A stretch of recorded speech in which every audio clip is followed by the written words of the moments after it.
Halo, assalamualaikum warahmatullahi wabarakatuh. Apa kabar teman-teman akuntansi? Semoga sehat selalu dan dilancarkan semua aktivitas kita. Amin. Kali ini bertemu lagi dengan saya Nisfatul Iza dalam usaha untuk memperluas daerah pemasaran bagian 1. Kenapa bagian 1?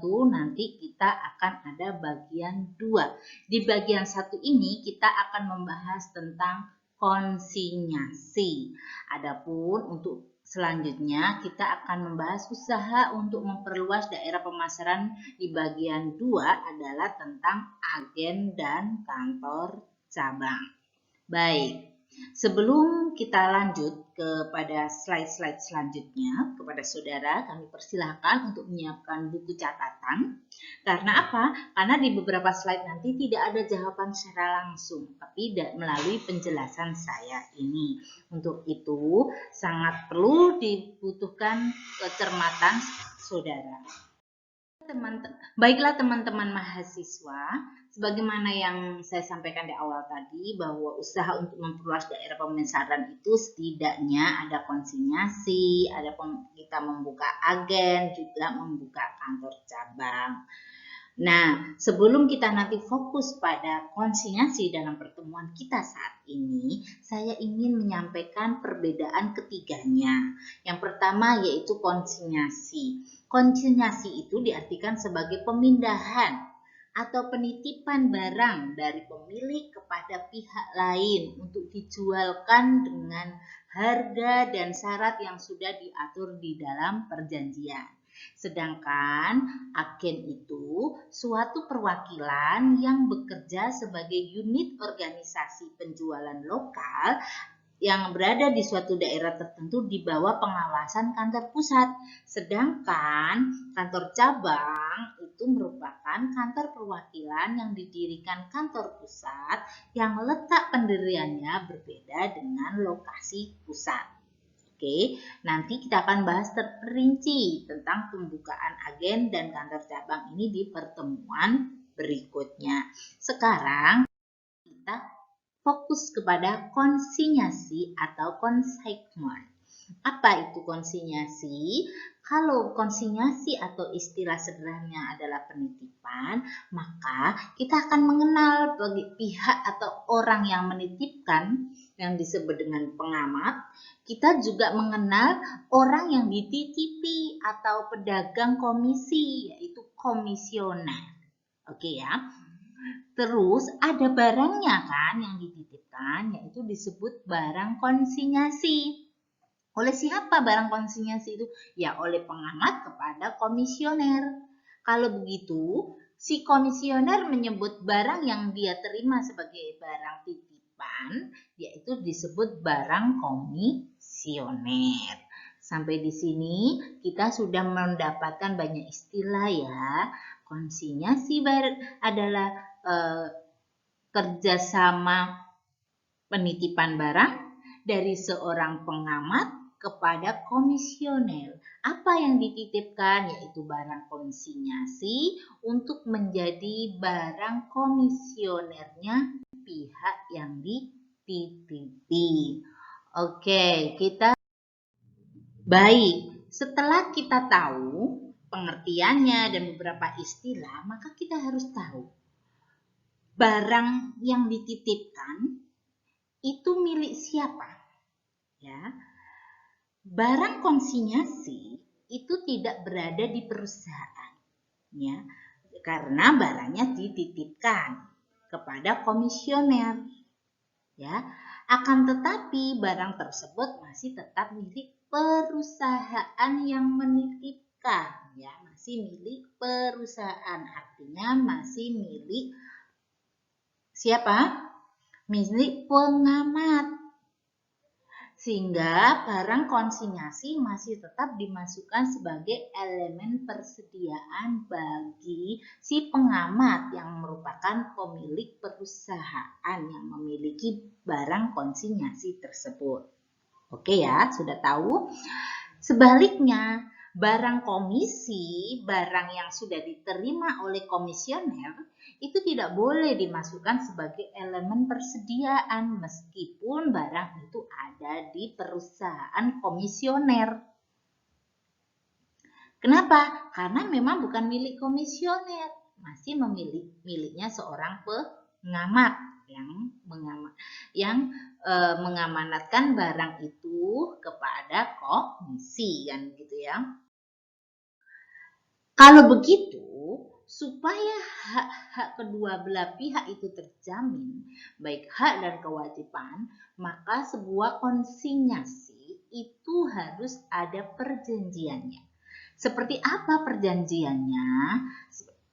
Dan untuk kedua belah pihak itu sama-sama memiliki kepentingan. Misalnya dari seorang pengamat, ya.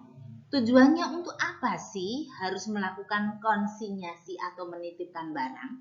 Yaitu supaya barangnya cepat dikenal, daerahnya semakin luas, harga jual bisa dikendalikan, jaminan kembalinya barang. Nah, ini oleh pengamat yang memiliki barang konsinyasi. Bagi seorang komisioner, itu juga sangat menguntungkan, misalnya terhindar dari kerugian akibat barang rusak atau tidak laku. Jika barang rusak atau tidak laku, kembalikan aja kepada pemiliknya, itu pengamat ya. Menghemat kebutuhan modal kerja, tidak perlu membuat barang baru, cukup menerima barang titipan aja, sehingga dapat menghemat biaya. Itu dari kenapa seseorang mau melakukan kerjasama konsinyasi ini ya. Saudara, kalau kita bicara kerjasama, usaha, bisnis, dan sebagainya, maka sebagai seorang akuntan kita harus tahu bagaimana cara mencatatnya. Ya, akuntansi konsinyasi ini dicatat oleh baik pihak pengamat maupun pihak komisioner. Ya, akuntansi oleh pengamat ada dua metodenya, yaitu metode terpisah dan metode tidak terpisah. Metode terpisah itu jika, ya perhatikan, semua laba atau rugi yang diperoleh dari kegiatan konsinyasi disajikan secara terpisah dari rugi laba yang biasa. Kalau seorang pengamat itu mempunyai perusahaan dengan beberapa barang dagangannya ataupun hanya satu tetapi dijual sendiri ataukah melalui konsinyasi, maka akan dicatat terpisah. Yang jualan melalui konsinyasi dicatat tersendiri, pendapatannya nanti berapa, yang penjualan langsung oleh perusahaannya, oleh para sales dan marketing perusahaannya sendiri itu berapa. Itu akan dipisah supaya mengetahui, oh, penjualan konsinyasi saya sekian dari seorang komisioner atas nama A, misalnya begitu ya. Tetapi juga bisa dilakukan dengan metode tidak terpisah, yaitu laba atau rugi tidak dipisah dari kegiatan reguler, baik mau penjualan reguler maupun itu konsinyasi, pokoknya saya sudah dapat laba atau kerugian saya sekian, tidak. Itu adalah metode tidak terpisah. Dari sisi pengamat juga demikian, maksud saya dari sisi komisioner juga demikian. Karena akuntansi konsinyasi ini ditulis oleh kedua belah pihak, maka seorang komisioner juga harus mencatat. Mencatatnya juga sama seperti seorang pengamat, bisa terpisah, bisa tidak terpisah. Jika terpisah berarti semua laba atau rugi yang diperoleh dari kegiatan konsinyasi disajikan secara terpisah dari rugi laba yang biasa. Ya, alat untuk mengumpulkan pendapatan dan biaya komisiasi ini disebut rekening barang komisi, sedangkan untuk seorang pengamat tadi yang menitipkan itu rekening barang konsinyasi. Oke ya, Bu, berarti kita memandang konsinyasi ini dari siapa? Memandang utamanya memang dari sisi pengamat, yaitu yang menitipkan, si perusahaan yang menitipkan kepada komisioner. Meskipun demikian, keduanya mencatat akuntansi, ya. Makanya rekening barang untuk konsinyasi dari sisi pengamat disebut rekening barang konsinyasi, sedangkan komisioner disebut rekening barang komisi. Ya, sampai di sini paham ya? Metode tidak terpisahnya sama dengan pengamat tadi. Jika metode tidak terpisah itu laboratorinya tidak dipisahkan dari kegiatan reguler, maka sama. Komisi juga demikian. Baik dia dititipi atau mengelola sendiri juga sama. Baik saudara, kita berbicara usaha bisnis dan sebagainya yang membutuhkan suatu transaksi, berarti kita membutuhkan pencatatannya. Dan sebagai seorang akuntan, pencatatan apa? Ya, akuntansi itu sendiri. Kita sekarang akan belajari akuntansi dari sisi pengamat dengan metode terpisah. Biasanya menyangkut pada 4 transaksi.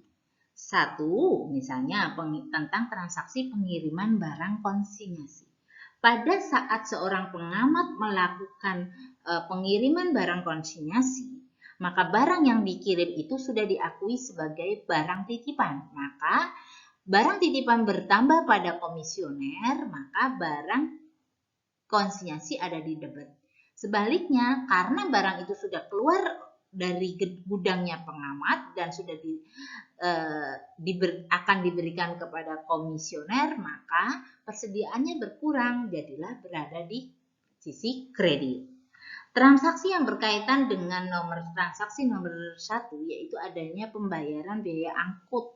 Saat kapan? Yaitu saat pengiriman barang ini. Makanya bagian debitnya biaya angkutnya itu masuk di dalam akun barang konsinyasi. Kenapa tidak dianggap sebagai biaya angkut saja?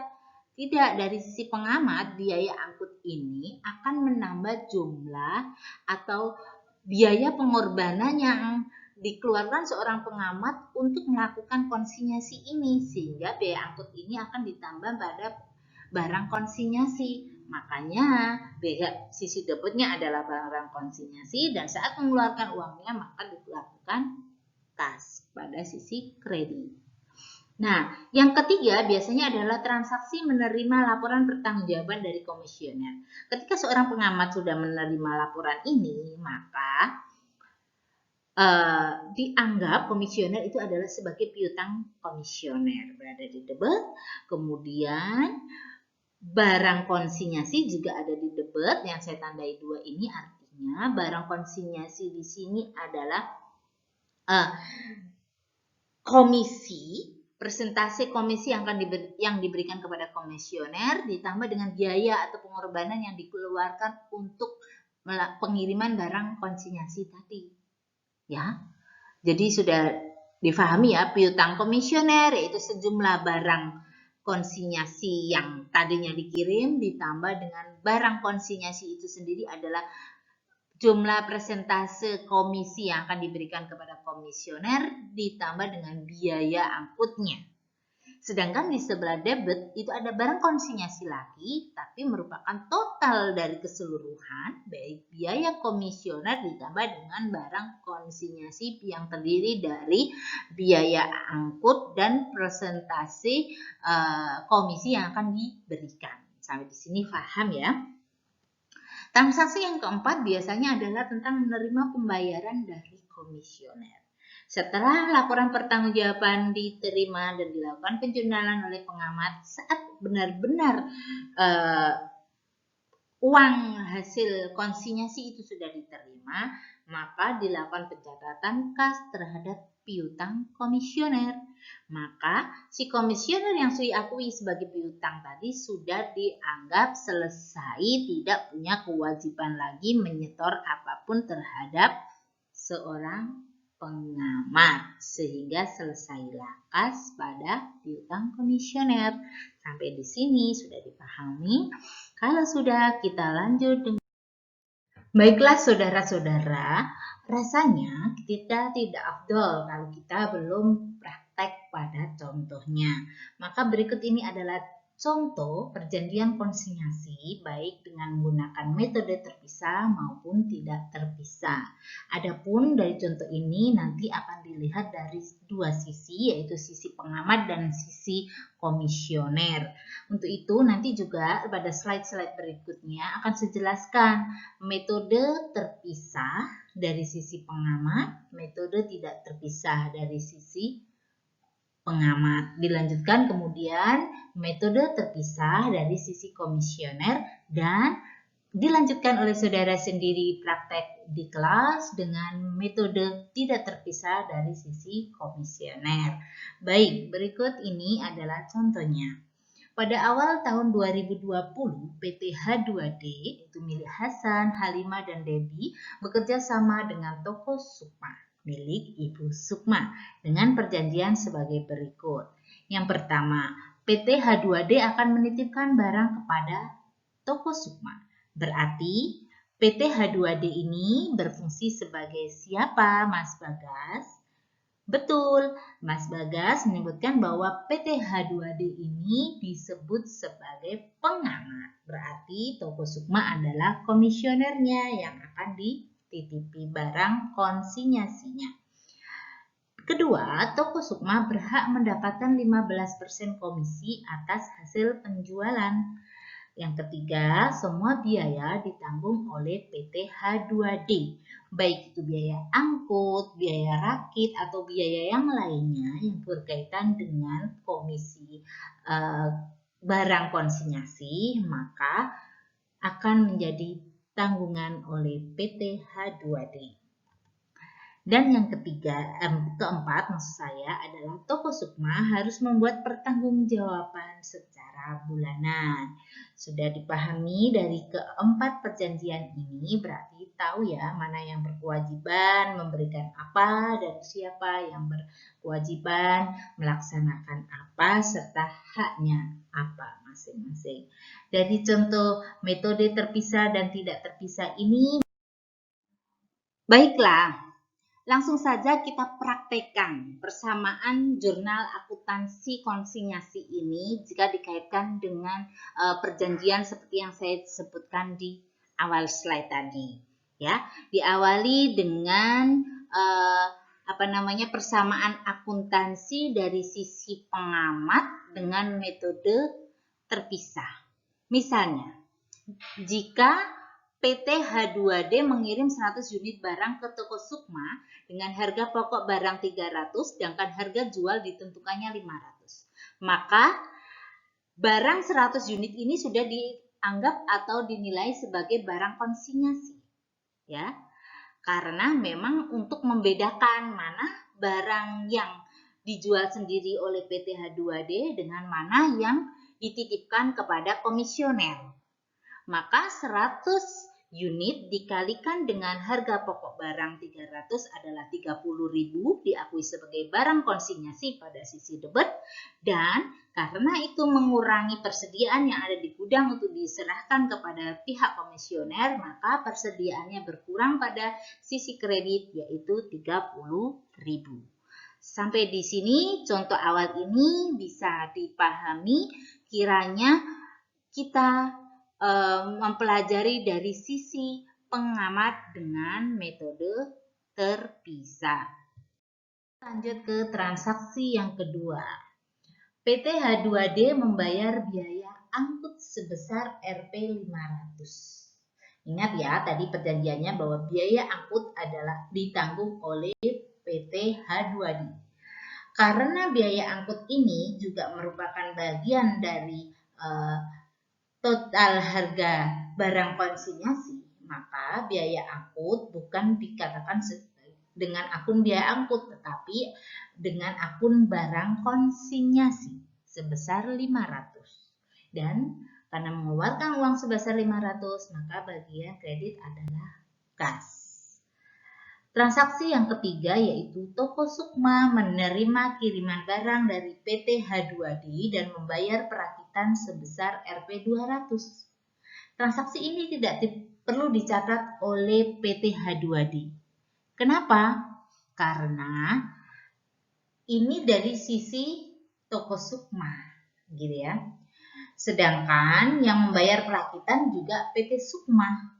Meskipun nanti PT Sukma akan mengklaimkan ini kepada PT H2D, tapi karena ini masih pencatatan terpisah dari sisi pandang pengamat, maka pengamat tidak perlu mencatat transaksi ini. Jadi saudara bisa bayangkan bahwa ini adalah transaksi yang dialami oleh oleh toko Sukma ya. Jadi PT H2D tidak perlu mencatatnya. Oke, selanjutnya transaksi 4 dan 5. Transaksi 4, toko Sukma berhasil menjual seluruh barang dagangan secara tunai. Apakah PT H2D mencatatnya juga? Tidak perlu, karena ini menjadi kewajiban daripada toko Sukma yang telah menerima barang komisi atau barang konsinyasi dari sudut pandang pengamat. Nah, pengamat tidak perlu mencatat penjualan barang konsinyasi, gitu ya. Selanjutnya, toko Sukma mengirimkan hasil penjualan ke PT H2D. Dicatatnya apa? Sebagai piutang komisioner, barang konsinyasi pada barang konsinyasi. Loh Bu, kok barang konsinyasinya ada 2 di debit dan kredit? Iya. Pada debit, yaitu piutang komisioner, dalam hal ini komisioner sementara ini dianggap sebagai piutang.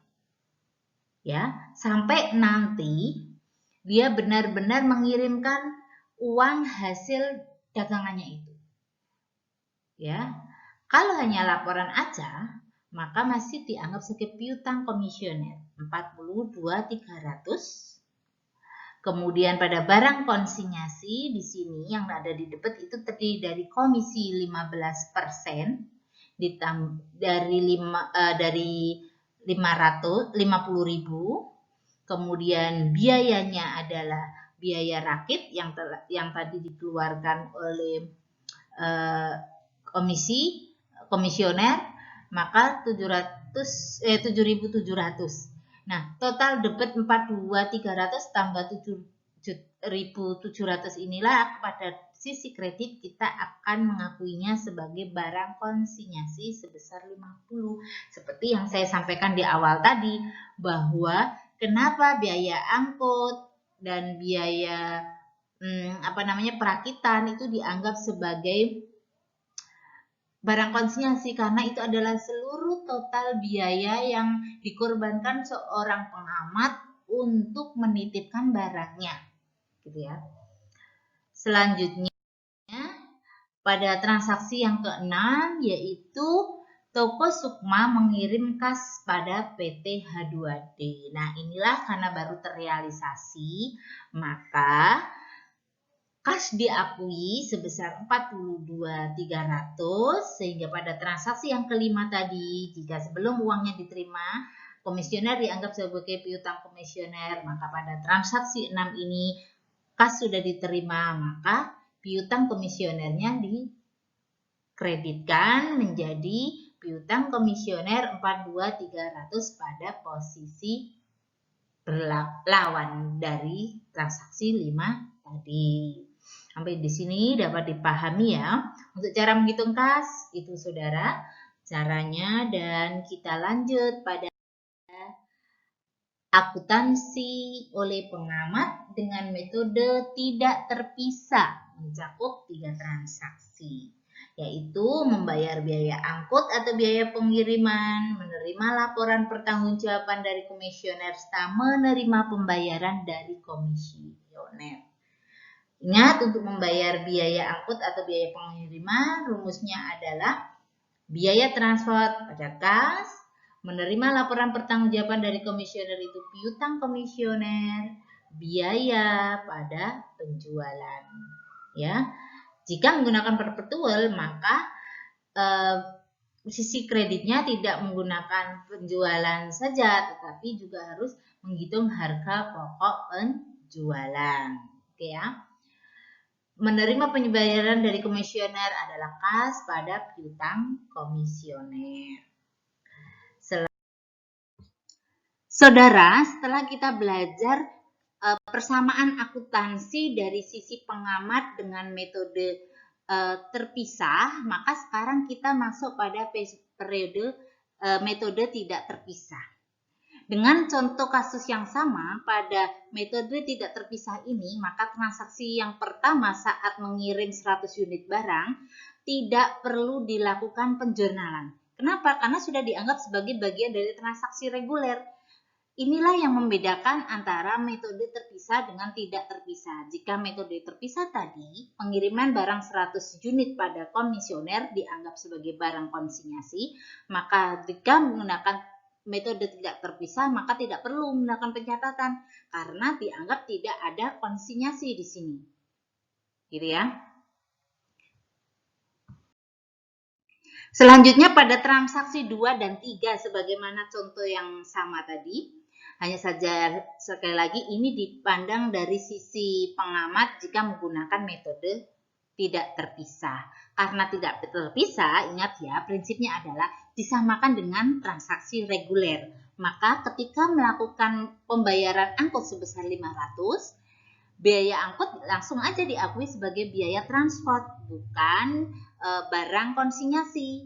Kalau tadi pada metode terpisah adalah dianggap sebagai pengorbanan atau biaya yang akan dikorbankan oleh jumlah pengorbanan yang dilakukan oleh PT H2D terhadap suatu konsinyasi gitu kan. Sementara kalau dalam metode tidak terpisah ini dianggap semuanya adalah sesuai dengan transaksi reguler, sehingga kalau transaksi reguler setiap melakukan biaya angkut ya dilakukan biaya angkut yang nanti itu langsung masuk pada perhitungan biaya-biaya di perhitungan laporan keuangan laba rugi. Selanjutnya pada nomor 3, saat PT Sukma menerima kiriman barang dari PT H2D dan membayarkan perakitan sebesar 200, ini tidak perlu dicatat oleh PT H2D.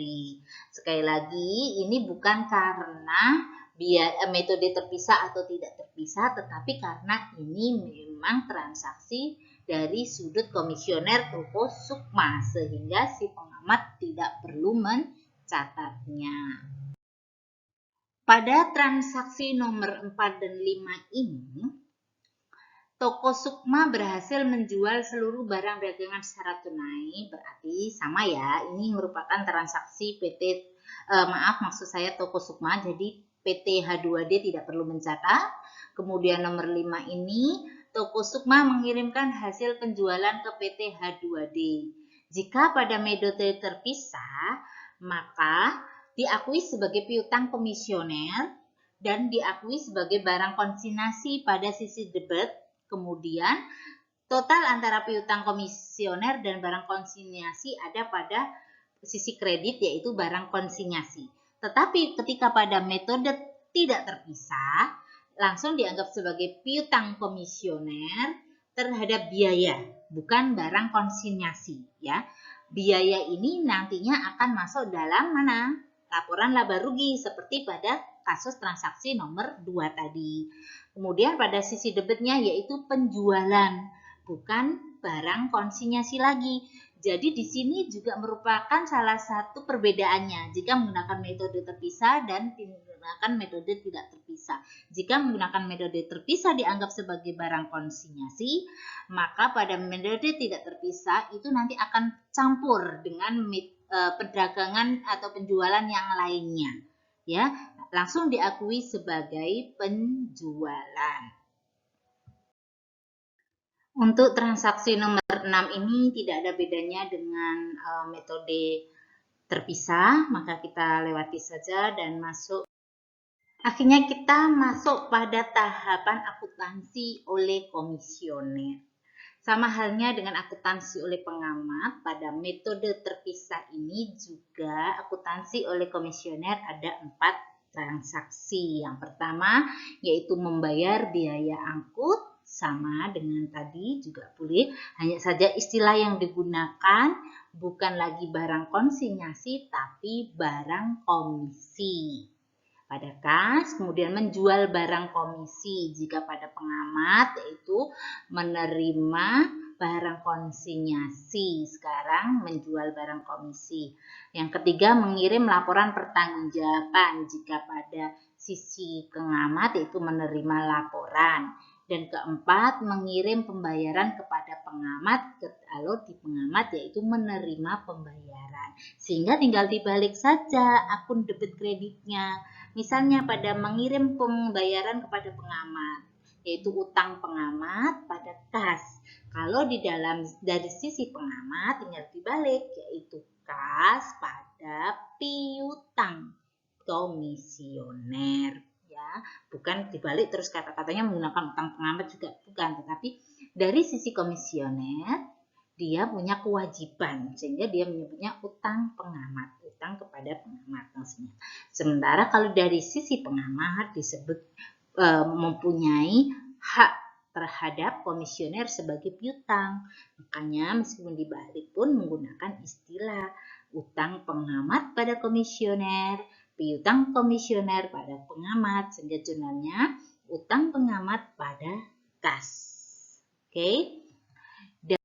Dan begitu pula dengan metode tidak terpisah juga ada 3. Yang satu membayar biaya angkut, menjual barang komisi, dan mengirim pembayaran kepada pengamat komisioner. Sama ya. Nah, sehingga kalau saudara tadi di Google Classroom saya berikan tugas untuk menggarap soal-soal itu, maka soal untuk dilakukan pada sisi komisioner ini juga sama. Saudara, setelah kita mempelajari transaksi dengan perjanjian konsinyasi beserta metodenya baik terpisah maupun tidak terpisah dari sudut pandang pengamat, maka dari sudut pandang komisioner, jika dengan transaksi yang sama pada soal transaksi pertama itu tidak dibutuhkan jurnal oleh toko sukma. Kenapa? Karena itu merupakan transaksinya PTH 2D. Sebaliknya pada transaksi nomor 3 itu akan dicatat oleh PT Sukma, yang tadi oleh PT H2D tidak dicatat karena sekarang merupakan aktivitas dari dari toko Sukma, maka perlu dicatat dengan mendebet barang komisi sebesar 200 dan kas sebesar 200. Ya, ingat istilah yang digunakan adalah barang komisi, bukan barang konsinyasi. Sedangkan soal nomor 2 jelas tidak dicatat oleh PT Toko Sukma karena itu transaksinya PT H2D. Ingat pada perjanjian bahwa biaya-biaya ditanggung oleh PT H2D sehingga tidak perlu Kalau pada transaksi nomor 4 dan 5 ini dari sudut pandang komisioner jika menggunakan metode terpisah maka dua-duanya dicatat karena ini merupakan aktivitas dari toko Sukma. Dalam transaksi nomor 4 saat PT Sukma berhasil menjual seluruh barang dagangan secara tunai maka 100 unit dikalikan dengan harga jual. Kalau dari sisi pengamat tadi saat mengirim diakuinya 100 unit dikalikan dengan harga pokok barang, maka ini sebagai komisioner dia mengakuinya seharga harga pokok dagang jualnya yaitu 500 dikali 100 unit sama dengan 50.000 kas pada barang komisi. Sekali lagi barang komisi, bukan barang konsinyasi karena ini dari sudut pandang komisioner. Adapun nomor 5 yaitu toko Sukma mengirimkan hasil penjualan kepada PT H2D. Sekali lagi ingat jika dari sisi pengamat debetnya adalah piutang komisioner, piutang dan barang konsinyasi pada barang konsinyasi kredit, maka pada sisi komisioner ini sisi debetnya adalah barang komisi pada utang pengamat. Jadi kewajiban utang pengamatnya sudah berkurang ya jika di awal tadi dianggap sebagai kewajiban dia dalam menerima barang sehingga utang pengamat pada barang komisi, maka ketika sudah hasil penjualannya sudah diketahui maka laporan itu di jurnal dengan barang komisi pada utang pengamat. Dan saudara, inilah transaksi terakhir jika dilihat dari sudut pandang komisioner dengan metode terpisah, yaitu utang pengamat ada di debit dan kas pada sisi kredit, sehingga kewajiban toko sukma terhadap PTH2 selesai dengan diserahkannya kas ini, sehingga hak dari toko sukma sebesar 15% dari total penjualan 50.000, 7.500 juga sudah bisa diterima.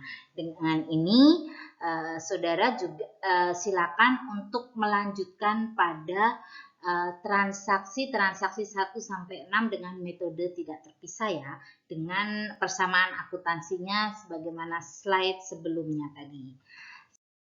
Baiklah saudara, dengan berakhirnya penjelasan saya tadi tentang konsinyasi, maka berakhir pula kita pada materi usaha untuk memperluas pemasaran di bagian 1, dan kita akan ketemu lagi di usaha memperluas daerah pemasaran di bagian kedua, yaitu agen dan kantor cabang. Tetap semangat, jaga kesehatan, semoga lancar selalu, dan jadilah pribadi yang tetap baik. Jangan mudah berubah, goyah hanya untuk kenikmatan yang sesaat. Sampai jumpa. Wassalamualaikum warahmatullahi wabarakatuh.